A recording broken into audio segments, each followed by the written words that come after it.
Hola, continuamos con la rotación en medicina interna, guardia en medicina, y esta vez tenemos manejo de hipotensión y fluidoterapia, un tema muy interesante. Vamos a dar conceptos claves acá. Primero, la clínica y las manifestaciones de acuerdo a la pérdida estimada de sangre o de volumen en este paciente. Acá van a haber varios grados de pérdida de volumen. Este cuadro está hecho para pérdida sanguínea, pero podemos extrapolarlo para pérdida en general de volumen. Por ejemplo, tenemos pérdida hasta 750 mililitros, hasta 1,5 litros, hasta 2 litros de sangre o más de 2 litros. Quiero que se den cuenta de algo. La presión arterial baja hasta que uno pierde al menos un 30% de su volumen, de su volemia. O sea, con pérdidas menores a 30% la presión arterial no va a bajar. Puedo perder hasta 1500 mililitros de sangre o de volumen en general en una diarrea y la presión arterial no baja. Baja con una pérdida del 30%. Uno de los primeros cambios que se van a ver es el aumento de la frecuencia cardíaca. La frecuencia de pulso es la que va a aumentar. Entonces, un paciente con historia de pérdidas de taquicardia, yo podría ya mencionar que está inestable hemodinámicamente. Acá tenemos dos de las soluciones que tienen que conocer. El suero fisiológico, que es el cloruro de sodio. Cloruro de sodio al 0,9% y la dextrosa al 5%. El cloruro de sodio al 0,9 es considerado una solución isotónica porque su osmolaridad es muy similar a la de plasma.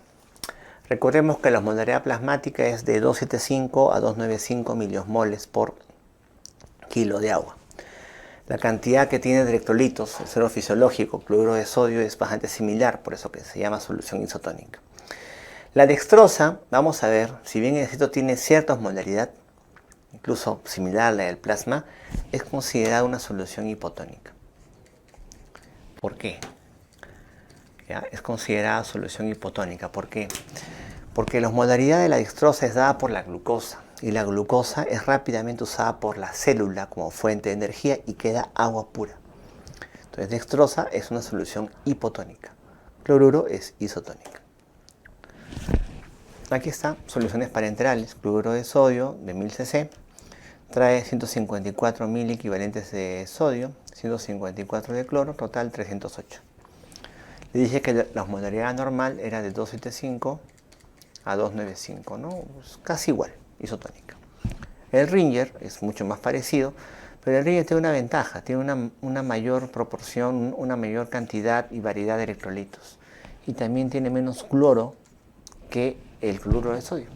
Vamos a ver cuál es la ventaja de eso. Dextrosa, también de 1000 cc. Doctor, pero su osmolaridad, mira, su osmolaridad es igual a la del plasma. Sí, pero esa osmolaridad es dada por la glucosa. Y esa glucosa rápidamente se metaboliza y queda agua pura, o sea, es solución isotónica. No te olvides. Este cuadro es muy importante. ¿Qué me revela este cuadro?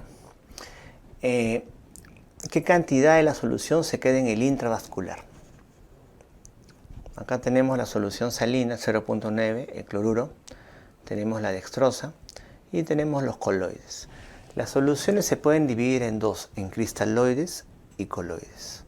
Los cristaloides son soluciones líquidas con una cantidad variable de electrolitos y los coloides son soluciones con partículas de alto peso molecular. Los coloides son soluciones con partículas de alto peso molecular, de tal manera que se evita que éstas se escapen del intravascular. Los cristaloides son soluciones con contenidos variables de electrolitos. Dentro de los cristaloides tenemos los cristaloides balanceados. Los balanceados son, por ejemplo, el Ringer. ¿Por qué? Balanceado viene el término porque tiene un contenido diverso de electrolitos, en una mayor composición que el cloruro de sodio, simplemente que tiene sodio y cloro. Noten algo. Del cloruro de sodio, la gran cantidad, si yo infundo 1 litro al paciente, la gran cantidad se va al intersticio. Y solamente 180 mililitros se van a volumen plasmático. O sea, solamente 1/3 de 1 litro de cloruro se va a ir al plasma. El resto se va al intersticio. En cambio del coloide, de la solución con alto peso molecular, ¿no? Con partículas de alto peso molecular, el 100% se va al plasma. De la dextrosa, al 5%, ya te dije, ¿no? Si bien es cierto, tiene osmolaridad, se le considera una solución hipotónica, porque la glucosa rápidamente se consume y queda una solución netamente hipotónica, la cual se escapa, ¿no? Y se da, por ejemplo, al intracelular. Por movimiento por ósmosis, ¿no? El agua va del sitio de menor concentración al de mayor concentración. Si pongo una dextrosa que finalmente va a ser agua pura, esa agua pura se va a ir a un sitio de más concentración, que es la célula. Va a haber edema celular, edema cerebral y una cantidad mínima que se va a volumen plasmático. Dextrosa sola nunca se infunde. Se infunde dextrosa, si es que la voy a usar, y le agrego 2 ampollas de cloruro de sodio al 20%, que le llaman el hipersodio, para más o menos compensar la osmolaridad. Entonces, viendo este cuadro, tú dirás, ¿no? Doctor, usemos coloides, son los mejores, se quedan dentro del intravascular. En cambio, el cristaloide, el cloruro y el Ringer se van fuera. Bueno, eso es lo que se pensó, ¿no? Tu razonamiento fisio-farmacológico te dice eso, ¿no? El coloide se queda en intravascular, el resto se escapa fuera del vaso, ¿no? Y se va pues al intersticio. Entonces debe ir mucho mejor el coloide. Cuando se puso a prueba eso en estudios clínicos, ensayos clínicos, se dieron cuenta que no, que el resultado era el mismo. O peor aún, algunos pacientes a los cuales se les infundía coloides fallecían, traían más mortalidad. Qué raro, ¿no? Entonces cuando el resultado que tú obtienes no va de acuerdo a tu razonamiento fisiofarmacológico, quiere decir que en el medio hay unas variables que tú no estás midiendo. Y esas variables ya son de tipo molecular, son cosas que tú no puedes ver, ¿no? Yo puedo ver la presión arterial, frecuencia cardíaca, calculo mi osmolaridad, ¿no? Pero hay variables, ¿no?, ya de tipo molecular que yo no puedo ver y que influyen en ese resultado. Influyen que el coloide no sea exitoso, no sea más exitoso que el S-cloruro, cuando debería serlo, porque esas partículas de alto peso no deberían escapar del vaso. ¿Qué pasa? Vamos a hablar de eso. Acá, para conocimiento de todos, pues la composición de electrolitos, ¿no? Tenemos el cloruro de sodio con 154 de sodio, 154 de cloro, sus 308, ¿no?, de osmolaridad. Y tenemos las soluciones cristaloides balanceadas. Balanceadas porque tienen una mayor composición de electrolitos. Tenemos plasma light, solución de Harman, lactato de Ringer. Tanto el cloruro de sodio como las cristaloides balanceadas se van a usar para reanimación, para fluidoterapia de resucitación. Cloruro de sodio y cristaloides balanceados. Lo que se prefiere ahora es usar un cristaloide balanceado como Ringer por su mayor composición de electrolitos, ¿no?, y menos cloro. Pero si no tengo Ringer, no te preocupes, usa cloruro de sodio. Dextrosa 5, si bien es cierto, tiene su osmolaridad, no la voy a usar para reanimación, la voy a usar para mantenimiento. Pero dentro de la dextrosa, yo voy a poner mis ampollas de hipersodio, mi cloruro de sodio al 20%, 2 ampollas de cloruro de sodio al 20%. Recuerda que el cloruro de sodio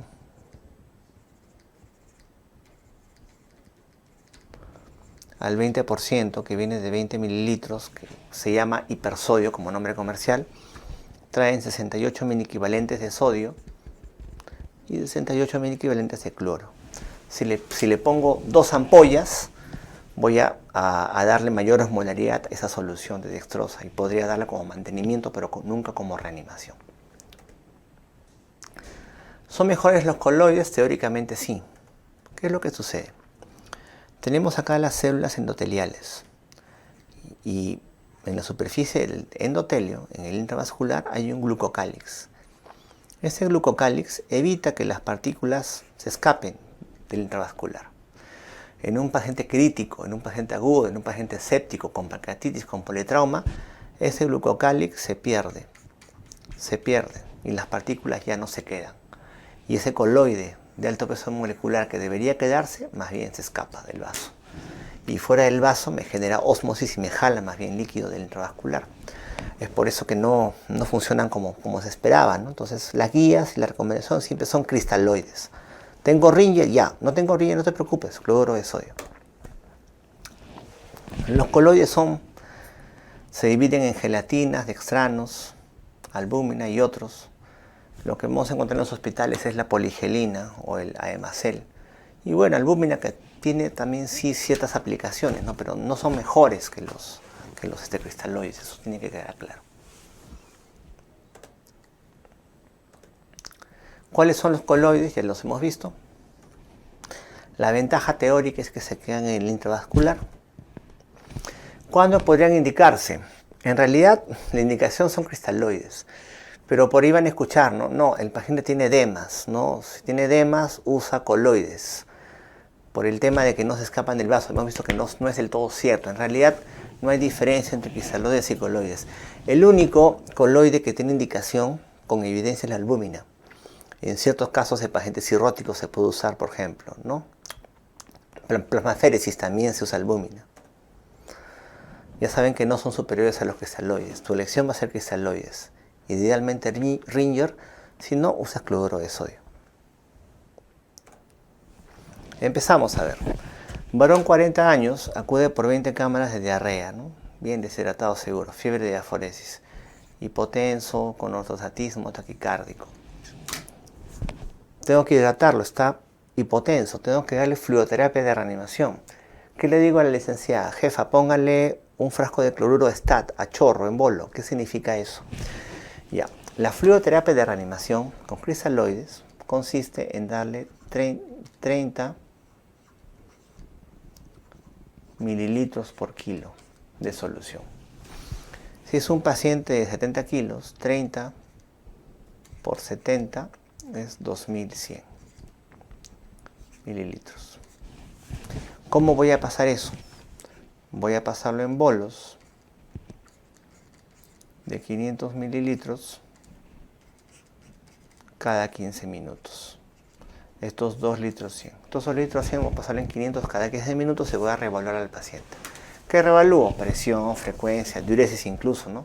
Si es hipotenso, tiene que estar con sonda Foley para ver diuresis. Entonces, voy a pasar esos 2 litros 100 en bolos de 500 cada 15 minutos.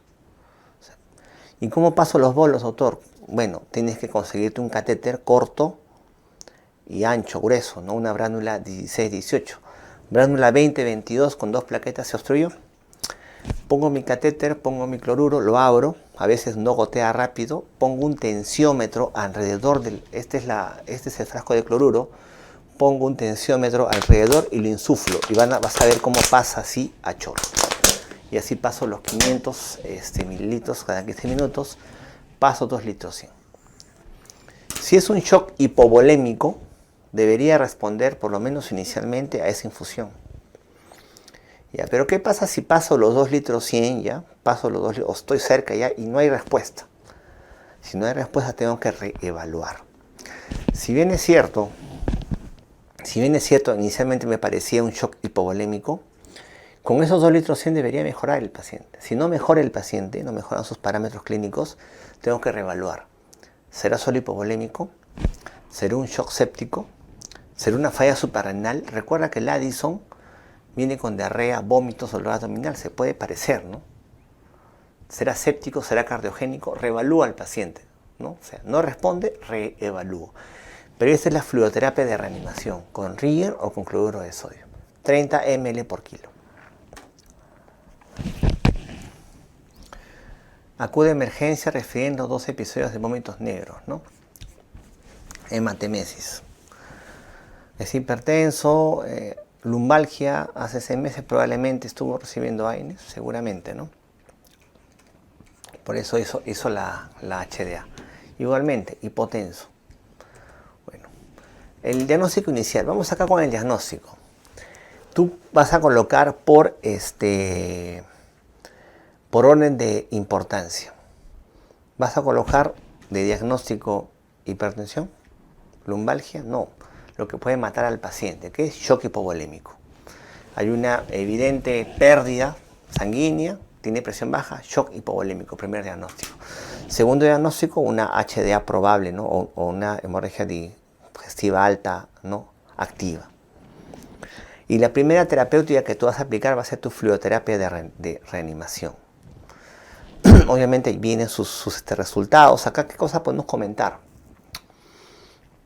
Todo paciente con sangrado, de cualquier tipo, HDA, hemoptisis, ginecorragia, etc., dentro de mi plan de trabajo nunca tiene que faltar ¿qué cosa? No tiene que faltar nunca un hemograma completo. ¿Ya? TP, TTP por lo menos. Y grupo sanguíneo y factor. Tengo que tener en todo paciente con sangrado. ¿Y por qué no solo hemoglobina y hematocrito, doctor? Ya, hemograma. Porque yo quiero ver la hemoglobina y quiero ver las plaquetas. ¿Quién te dice que ese paciente no tiene un PTI, no tiene un problema plaquetario? Puede tenerlo de fondo. Hemograma completo. Incluso yo pediría los dos. Hemoglobina, hematocrito y hemograma. ¿Por qué? Porque hemoglobina y hematocrito me sale al toque el resultado. Hemograma puede que se demore más. TP-TTP, grupos sanguíneos factor en cualquier paciente que sangra, de cualquier tipo. Transfundes cuando la hemoglobina es menos de 7. Doctor, ese es en 7.3. No me transfundo. Espérate. Ese 7.3 fue cuando le sacaron la muestra, hace media hora. Pero está con hematemesis. Probablemente ha bajado más. Tú tienes que estar un paso adelante. Tienes que predecir qué puede pasar. Ah, no, menos de 8. Transfúndele porque seguramente sigue bajando. La cosa que esté más de 7 y más de 10 en pacientes con problemas cardiopulmonares. ¿No? Obviamente antes de la transfusión sanguínea viene la fluidoterapia, con lo mismo que les he mencionado. Cloruro de sodio, 30 ml por kilo, ¿no? Bolos de 500 cada 15 minutos y obviamente si tiene anemia menos de 7 de hemoglobina se transfunde. Cada paquete globular te sube 1 a 1.2 gramos de hemoglobina.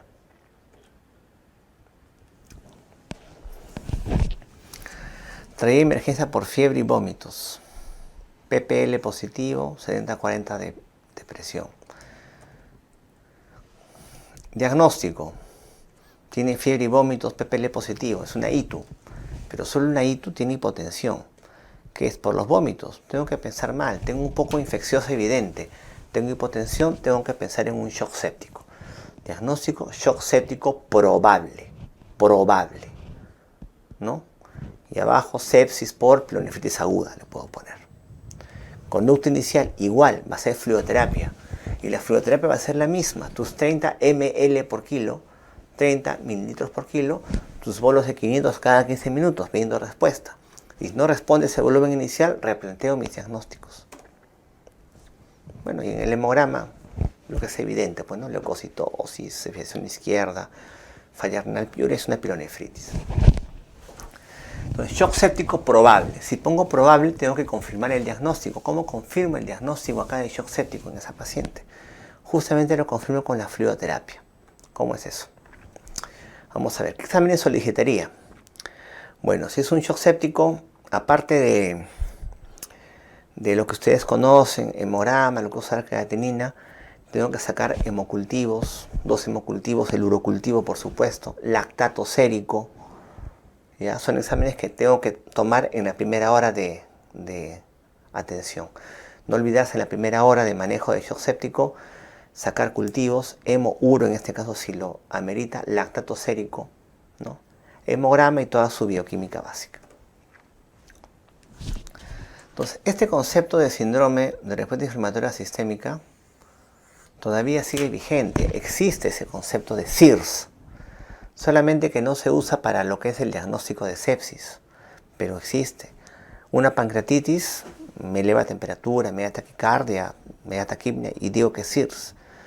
Pero para diagnóstico de sepsis ahora tenemos lo que es el QIDS-SOFA y SOFA. Primero, diagnóstico sepsis. Tenemos QIDS-SOFA, respiratoria menor o igual a 22, Glaujo menor o igual a 13, sistólica menor o igual a 100. Con 2 puntos hago diagnóstico de sospecha de sepsis.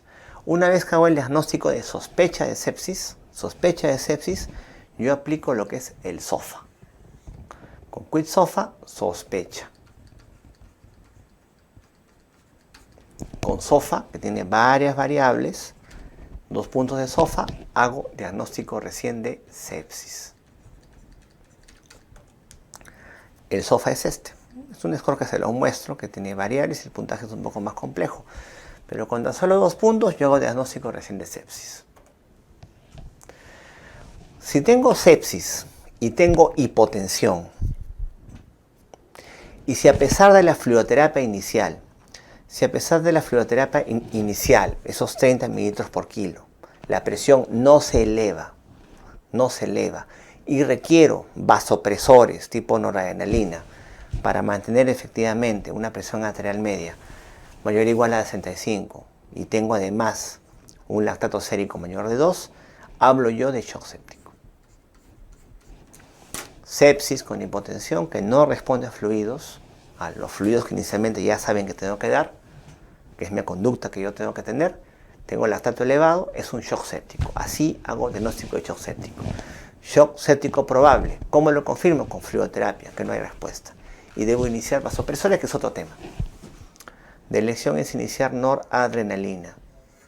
Las ampollas vienen de 4 miligramos, se ponen 2 ampollas en infusión, ¿no? Puede empezar con 5 ml, con 5 cc por hora, ¿no?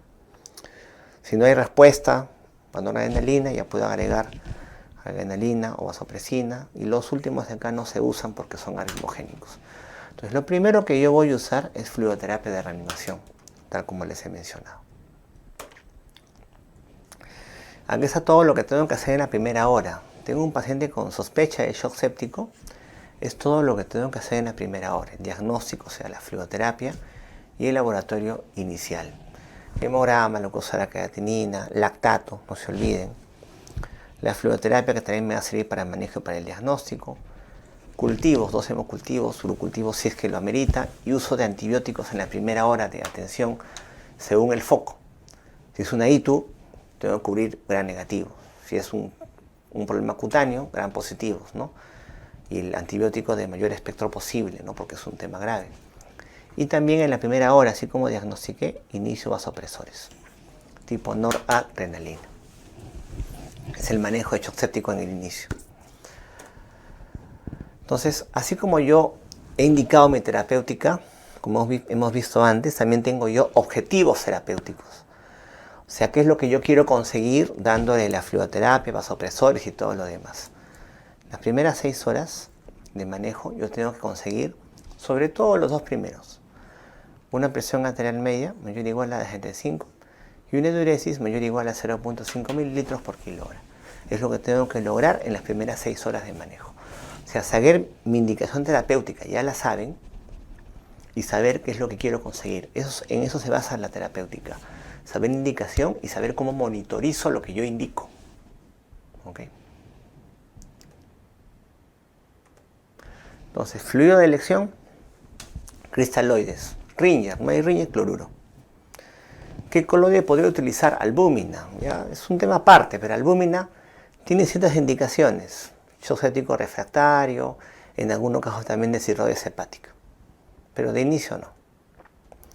¿Qué hacer si el paciente séptico no responde a fluidoterapia? Lo catalogo como shock séptico. Y en general, pacientes hipotensos que no con un cuadro hipovolémico de sospecha inicial que no responden a fluidoterapia inicial, yo tengo que replantear el diagnóstico y ver, oye, si es solo hipovolémico, o es séptico, o es cardiogénico, o es falla suprarrenal. ¿Qué vasopresor sería de elección? De elección es la noradrenalina. A ver, 65 años, dado de alta hace 48 horas, tos, fiebre de un día de evolución, hipotenso, puede tranquilamente ser una neumonía intrahospitalaria, tiene el lactato alto, o sea, diagnóstico, shock séptico,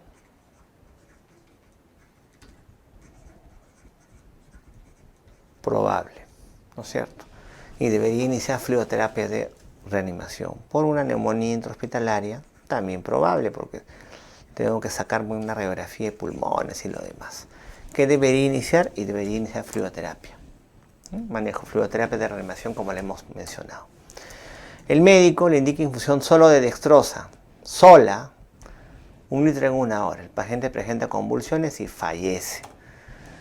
¿Qué fue lo que sucedió? Ya saben, solo la dextrosa es una solución netamente hipotónica. ¿Por qué? Porque la glucosa que eleva la osmolaridad rápidamente se metaboliza. Al ser una solución netamente hipotónica, esa agüita pura, recuerden que el agua por ósmosis viaja del sitio de menor concentración a la mayor concentración. El agua a través de las membranas viaja de menor a mayor concentración. Si metí agua pura al intravascular y la célula tiene más osmolaridad, esa agua va a entrar a la célula y va a producir edema, en este caso cerebral, celular y bueno, muerte. Dextrosa sirve para mantenimiento, siempre y cuando yo le inyecte al frasco dos o una ampolla por lo menos de cloruro de sodio al 20% para darle mayor osmolaridad y se puede infundir. También sirve ciertamente como diluyente de fármacos. ¿Cuánto debe infundir de fluidos? Inicialmente, ya saben, 30 mililitros por kilo. 30 ml por kilo es el volumen inicial de infusión. ¿Cómo evalúo la respuesta? Presión arterial, frecuencia cardíaca. Es lo que tengo que evaluar. Si no hay respuesta, replantearé mis diagnósticos. ¿Puede haber alguna complicación con la infusión de suero salino? Sí. Ya, la relevancia clínica es en discusión, pero tienes que conocerla. Vamos a ver cuál es, ¿ya? Si no tengo respuesta, o sea, yo planteo un shock hipovolémico, ¿no? Tiene diarreas, vómitos, ¿no? Pero la presión no eleva, ¿no? Un hipovolémico debería responder a esos 30 ml por kilo iniciales. Tengo que replantear el diagnóstico. ¿Será séptico? ¿Será cardiogénico? ¿O será una falla suprarrenal? Revisen ustedes insuficiencia suprarrenal y también va con hipotensión, va con diarrea y vómitos, se pueden confundir. Pero, ¿cuál es la complicación que podría ocurrir? Ya. Acá tenemos los cationes, como el sodio, y los aniones, el cloro y el bicarbonato. Sodio, cloro y bicarbonato son los cationes y aniones que yo puedo medir. Yo puedo pedir dosaje de eso, mido. Pero hay algo que yo no mido. Y yo no mido los ácidos orgánicos. Yo no puedo medir los ácidos. Esa cantidad, esos aniones, porque está en la columna de los aniones, que yo no mido, lo llamo anion gap o brecha aniónica. Brecha aniónica. Son los aniones que yo no puedo medir con el laboratorio, pero puedo inferir que están presentes. Porque recuerda que tienen que mantenerse la electroneutralidad. Cationes tienen que ser 100, aniones tienen que ser 100 para que haya electroneutralidad. Entonces hay una fórmula, ¿no? Sodio, cloro, bicarbonato, y el resultado es justamente esos ácidos, esa brecha aniónica que yo no mido. Es el anion gap. El anion gap son los ácidos. Están representados por los ácidos que son aniones. Entonces, un anion gap alto, por ejemplo, me dice que hay mucha cantidad de ácidos. Mucha cantidad de ácidos que están desplazando al resto de los aniones. Están reemplazando al cloro y al bicarbonato. Un anion gap alto. Acidosis metabólica, anion gap alto. Pero ¿qué puede pasar? ¿Qué puede pasar si yo infundo mucha cantidad de cloruro de sodio? Si yo infundo mucha cantidad de cloruro de sodio, va a aumentar el cloro. Y el cloro es un anión. Y si aumenta el cloro, ese anión que aumenta el cloro va a desplazar a otro anión. Va a desplazar a otro anión. ¿A quién desplaza? Desplaza al bicarbonato. Y se puede producir una acidosis metabólica hiperclorémica. La acidosis metabólica hiperclorémica ciertamente puede ocurrir cuando infundo grandes cantidades de cloruro de sodio. Ese cloro desplaza el bicarbonato, desplaza a ese otro anión, ¿no? Ocupa su lugar y se produce una acidosis metabólica hiperclorémica que puede ocurrir cuando infundes grandes cantidades de cloruro de sodio. Pero que eso tenga un impacto clínico que te diga, no es cloruro, no. Por eso el cloruro sigue siendo una buena alternativa, ¿no? Por eso es que se prefiere a algunos infundir Ringer, porque tiene menos cloro. No tienes Ringer, no te preocupes, puedes usar cloruro de sodio. Es la explicación de lo que significa el anion gap. Un día en la emergencia, ¿qué tenemos? Mujer de 20 años, refiere sangrado vaginal, abundante, dolor abdominal. Puede ser un embarazo ectópico, ¿no? Tiene un FUR hace 2 meses. No tiene hipotensión en sí, pero taquicardia. Tienes que manejarla como una paciente inestable hemodinámicamente. Acuérdate de que la presión baja cuando tú pierdes un 30% de volumen, es un montón. Primero aparece taquicardia. Igual, 30 mililitros por kilo. Vas a infundir. Se ha perdido sangre, ¿qué tienes que pedir? Hemograma completo, grupo sanguíneo y factor, TP y tiempo de tromboplastina. Si la hemoglobina está menos de 7 o cerca de 7, transfunde. Pero lo primero que va a hacer fluidoterapia de reanimación, que ya sabes usar. 60 años diabético, fibrilador, disuria, fiebre y dolor lumbar. No hay crepitantes, 80-50 de presión, shock ético probable. Tienes que infundir fluidos, 30 ml por kilo, ¿no? Bolos de 500 cada 15 minutos, ¿no? Como es diabético, fibrilador, ten cuidado también de todas maneras con los fluidos. No vaya a ser que produzcas un edema pulmonar. En este caso no había problema porque no hay crepitantes. 70 años, fiebre, dolor lumbar. En este paciente sí se ocultan crepitantes en ambas bases. Cardiomegalia y congestión pulmonar. Hipotenso. Hipotenso, doctor, cloruro. No toda hipotensión se maneja con fluidos. Este caso puede ser un shock cardiogénico, tranquilamente. Es un shock cardiogénico. Tengo que dar primero inotrópicos, vasopresores inotrópicos. Incluso darle al paciente diuréticos. O sea, no toda hipotensión es igual a fluidos. Tiene que examinar bien al paciente. Tiene edema pulmonar, falla cardíaca, podrías complicarlo aún más. Y finalmente, varón de 40 años, diarrea de 3 días de evolución, presión normal, sea fluidoterapia de mantenimiento con dextrosa. Recuerda que dextrosa sola no. Puedo agregarle ampollas de cloruro de sodio al 20%. El hipersodio, que trae 68 miliequivalentes de sodio, y 68 de cloro. Puede agregarle dos ampollas y darle una osmolaridad a la dextrosa casi de una solución isotónica. Es lo que tienen que recordar de lo que es fluidoterapia y hipotensión.